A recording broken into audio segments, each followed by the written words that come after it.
Párrafo octavo. El lenguaje. Demostración de las ideas. El lenguaje es el instinto peculiar de la especie humana y aunque por la educación consigamos hacer pronunciar palabras al loro, no es instinto de ese animal, sino que es magnético y podemos imprimir en él nuestra sugestión, llevándolo a cumplir nuestro deseo de imitarnos. Lo contagiamos de nuestro instinto peculiar porque su materia gris es la más similar a la del hombre. No conseguimos este efecto del mono a pesar de su semejanza al ser humano, acaso para demostrar la naturaleza que el mono no es el padre del hombre, aunque gran parte de nuestra mímica la puede imitar, lo cual revela que el hombre nació hombre como especie y no ha sido el resultado de transformaciones animales. Vengamos ahora a la explicación científica, medio más pequeño que la sabiduría metafísica, porque la ciencia es sólo una pequeña parte cada una de la metafísica,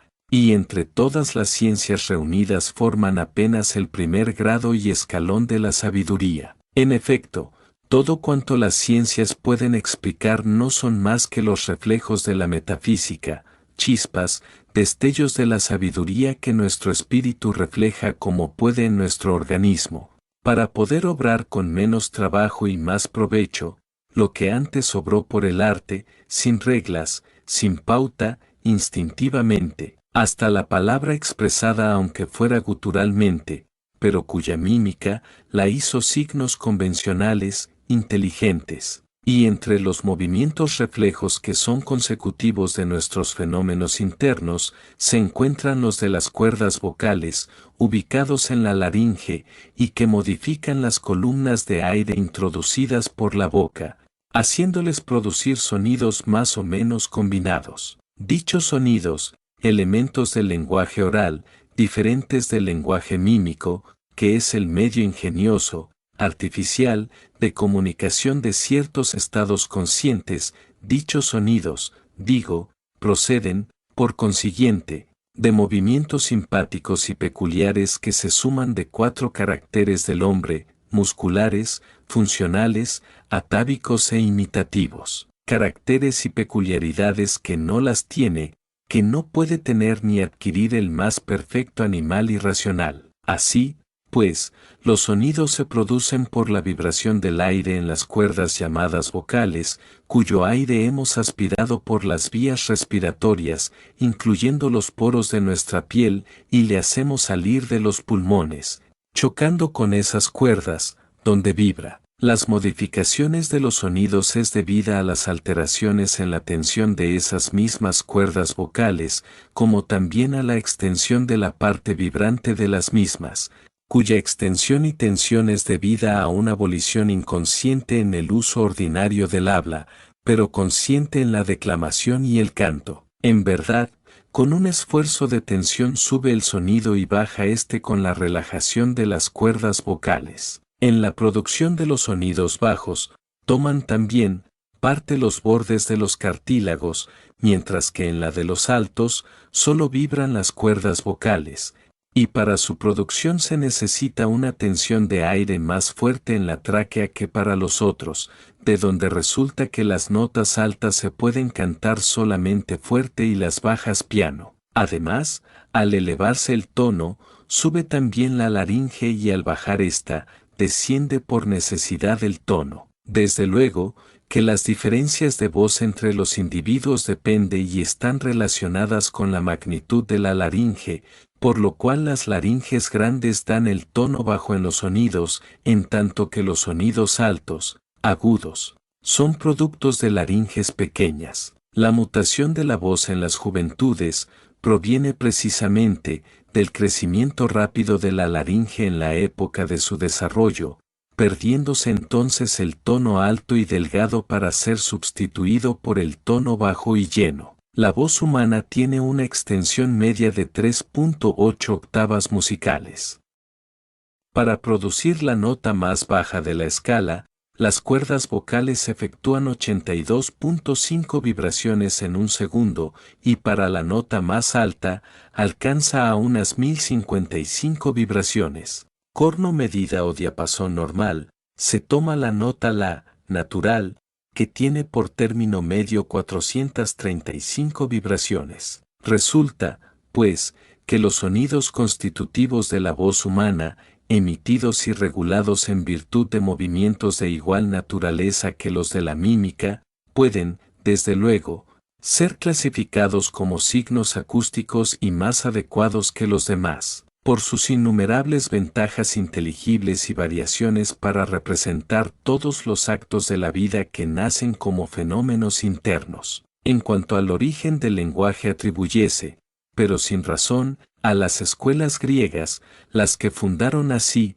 dos sistemas antagónicos referentes a la palabra humana. El uno consideraba la palabra como una creación divina y el otro que refutaba que la palabra es un signo artificial debido a las conveniencias humanas. Esos dos sistemas que han llamado antagónicos, no lo son, y los dos tienen un fundamento mismo, aunque expresado diferentemente. Decir uno que sea creación divina, no le falta razón, desde que el espíritu inteligente es de origen divino, entendiendo por divino al Creador, y refutar el otro que sea convención humana, está también en lo cierto, desde que entendemos en ello al espíritu humano que por solo encarnarse en un cuerpo, lo hace sensible y físicamente inteligente, que para hacerlo, lo manifiesta en las palabras con las que demuestra la inteligencia por propia conveniencia. Sobre esas escuelas controversistas, estudió Heráclito y opinó que las palabras no son sino sombras o reflejos de las cosas, tal como las imágenes de árboles y montañas que se producen sobre la superficie tranquila de las aguas. Demócrito atribuye un papel más alto e importante a la actividad humana. Las palabras para Demócrito son estatuas vocales, o sea, obras artificiales del hombre, cuyo trabajo solamente había sido subordinado a las leyes naturales que imperan sobre la materia prima del todo del hombre. Con carácter más científico, huyendo de la metáfora, Epicuro descubre la evolución del lenguaje, como el desarrollo convencional de una aptitud innata que, primitivamente ha sido ejercida por los hombres de una manera inconsciente, como entre los demás animales. De este sistema epicúreo, sacan apoyos Darwin y Lucrecio, pero estos no han entendido la parte de Demócrito, materia prima del todo del hombre. Nuestra escuela, en su libro Conócete a ti mismo y, buscando a Dios y asiento del Dios amor, expone, como de los signos mímicos y guturaciones, por la necesidad de la defensa, los hombres primitivos pronunciaron las palabras aunque fuesen como aullidos. Pero prescindamos por un momento de la parte metafísica del origen inteligente, único modulador de los modos de manifestación de la vida, que debió pasar por todos los tamices para llegar a pronunciar palabras. Hemos de reconocer un gran esfuerzo en las observaciones antropológicas de Darwin y Tylor, y los experimentos de Beatstone, Corderoy y Helmholtz, confirmando en estos tiempos las teorías de Lucrecio. No solo Darwin, sino también por polo opuesto, los espiritualistas como Flammarion, han comprobado que en los seres animales, aun perteneciendo a diferentes especies, se establece entre ellos una comunicación de signos demostrativos que equivalen a un lenguaje instintivo, pero eso lo tenía dicho Demócrito en la materia prima, por lo cual no podemos conceder a Darwin y siguientes precitados más que la parte experimental, que ni es poca su labor, ni se podrán quejar de nuestro reconocimiento justo, desde que tales espíritus no pueden menos que reconocer nuestra austeridad en los juicios, sin prejuicio. Tylor integra la teoría darwiniana del lenguaje y hace constar en su notable estudio de las interjecciones que los gritos expresivos de cada animal obedecen a la ley de las imitaciones, habiéndose observado que muchos animales, como ciertos géneros de monos, anuncian la presencia del león u otra fiera, para lo cual imitan en lo posible el rugido del enemigo. Estas observaciones son mínimas, pero de alto valor científico experimental, pero que las podemos observar sin tantos aparatos y con solo la atención en los niños. los cuales invariablemente empiezan por designar a los animales domésticos por la imitación de sus expresiones. Al perro le llaman guau guau, al gato miau, al carnero mee, etcétera, etcétera. Sin embargo, nuestro lenguaje no es articulado como lo ha demostrado Corderó, sino en punto a los sonidos que podemos emitir dependiendo, dice, la conformación hereditaria de los órganos vocales, lo que es un error en este caso la herencia, pero es verdad la conformación. Hemos dicho que es un error en este caso la herencia y lo aseguramos porque los efectos de conformación es a causa del menor progreso del espíritu, que es el que prepara sus órganos todos y nadie le ayuda porque así es ley, y los padres, ni la naturaleza, no hacen más que darle materiales. El artífice es el propio espíritu y sabe su destino en cada existencia, a cuyo cumplimiento ha de preparar sus órganos, y de esto, en general también, proceden los fenómenos que observamos en muchos seres, agregando las influencias que hemos anotado en el párrafo correspondiente. Si es cierto que los sonidos elementales dependen de la masa, dirección y bifurcaciones de las corrientes de aire encerrados en la boca, y se puede demostrar verificando un sencillo experimento mímico psicológico. Dispóngase los labios para pronunciar la vocal U y sin alterar la intensidad del aire o soplo, váyase gradualmente abriendo la boca y escucharemos las transformaciones del sonido en O y en A. Tomad un niño sin la dentadura completa e incitadle a que pronuncie la D, la T, la Z y la S. Fracasará porque carece el niño de elementos orgánicos para modificar las corrientes de aire en el sentido de producir los mencionados sonidos consonantes. En este punto Taine ha dicho bien, el niño comienza por utilizar de una manera refleja sus órganos vocales, ni más ni menos que los demás de su cuerpo. Por esto vemos que empieza por modular los sonidos más fáciles. La vocal A, asociadas a las consonantes labiales mamá, papá, etc. Spencer ha demostrado que la voz humana obedece a las leyes de los demás gritos animales en punto a que las diferentes entonaciones de un mismo sonido denuncian desde la infancia las distintas emociones internas. Como final de exposiciones traeremos a Helmholtz, que ha preconizado el primero con carácter demostrativo,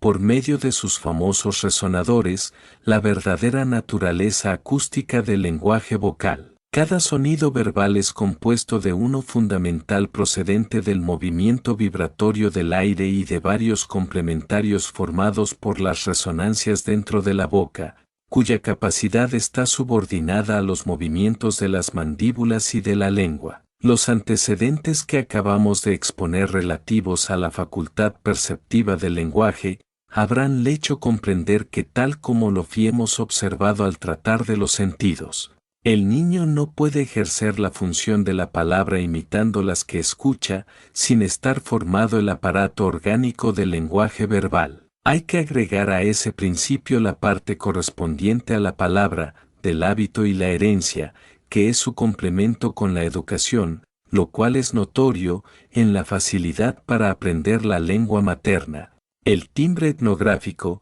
el acento nacional, la pronunciación y la entonación local. Reflexiónese para ese caso, acerca de la diferencia que existe entre el niño que aprende el idioma de sus padres y el adulto que aprende una lengua extranjera. El primero tiene que luchar con la insuficiencia intelectual, se ve forzado a establecer directamente las equivalencias entre los sonidos y los fenómenos.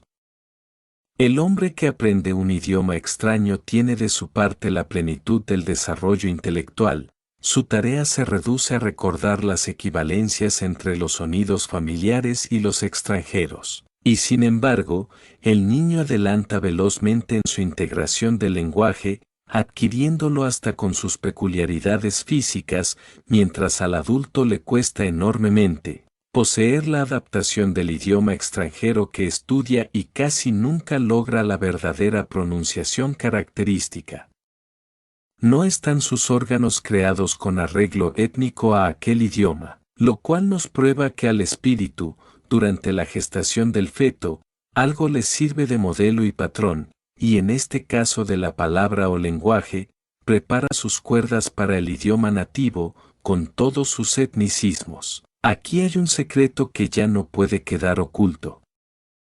Si la dinamo no conservara un magnetismo remanente desde su primera excitación, no podría producir corriente con su propia rotación, habiendo que excitarla cada vez. Y si cada molécula que componen las diferentes partes de la dinamo no conservaran su grado de magnetismo remanente de su vida en el éter, no podría ser excitada la dinamo y jamás produciría corriente. Pues bien, si el hombre puede aprender diferentes idiomas, y aun con solo oír hablarlo a sus nativos los comprende y aun pronuncia palabras, es porque el espíritu ha vivido encarnado como hombre en el país de aquel idioma, persistiendo en él el recuerdo al oírlo de nuevo. Esto pone necesariamente muchos hilos de inmenso valor en nuestra mente para entender la vida del espíritu y su misión de fraternidad universal, por lo que, el espíritu no tiene patria, desde que no tiene fronteras. Y es por este secreto que es fuerza llegar a la comuna universal que proclama esta escuela,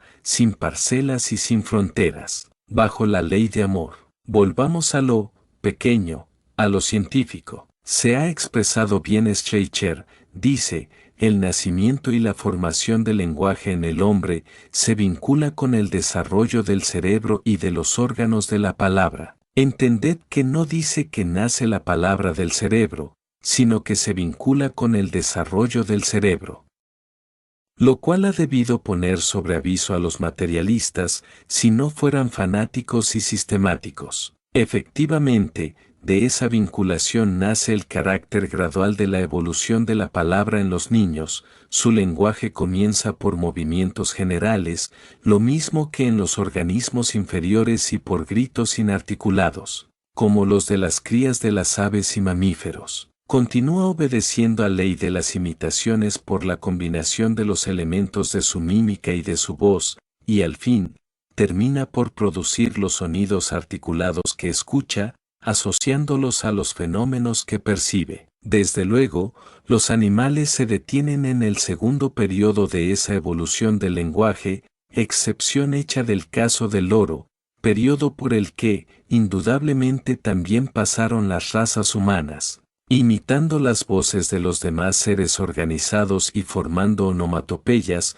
con los ruidos periódicos de la naturaleza, pero que, el espíritu del hombre, no puede pararse y siguió su terrible trabajo depurando la materia, hasta que puede llegar al primer grado de perfección perfectible y entonces pudo dar a sus cuerdas vocales la consistencia y delicadeza necesaria a una vibración consciente para convertir los sonidos en expresiones, en palabras. Ha podido comprobarse que los pájaros adquieren su canto en pos de su desarrollo progresivo y se ha observado también que, niños criados fuera de todo comercio humano, entre cabras salvajes, proferían gritos análogos a los de esos animales, pero no carecían de la fonética necesaria para educarse en el desarrollo de la palabra. Determinemos ahora los medios que conocemos en el niño a constituir la facultad perceptiva del lenguaje.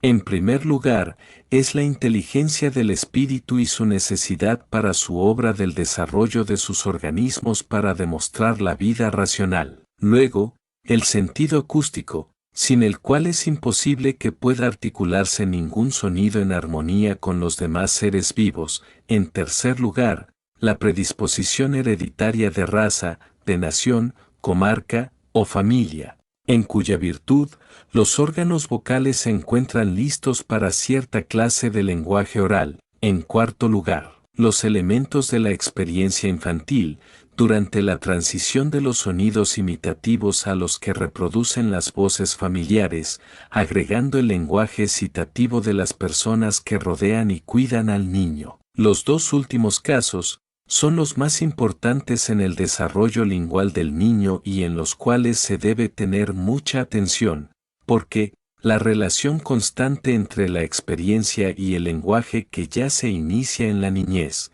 nos puede explicar la causa del progreso de las lenguas en las sociedades más civilizadas, es que en estas Son mayores los estímulos de los sentidos y las necesidades que espolean los impulsos, por lo que hay mayor suma de fenómenos psicológicos. En cuanto a que las ciencias y las profesiones tengan un lenguaje técnico adicional, es idéntica la razón que la anterior, y no es otro tampoco el origen de los dialectos regionales, como las jergas usadas por grupos más incultos y viciosos en los grandes centros urbanos. Todas estas usanzas influyen demasiado en los países de inmigración sobre el niño y aún sobre los adultos, porque, ya por el gracejo o lo chocante se infiltran los términos en nuestra mente y dicción y sin un gran cuidado cultural, se corrompen los idiomas puros hasta el punto que, hoy, no encontramos ningún idioma en el que no encontremos muchas palabras que no son de él y que por la influencia las escribimos y las pronunciamos mal, haciendo una desarmonía. Mas esto tiene sobre un mal un mayor bien, al que la ley inflexible nos lleva inconscientemente y es, a la formación de un solo idioma universal.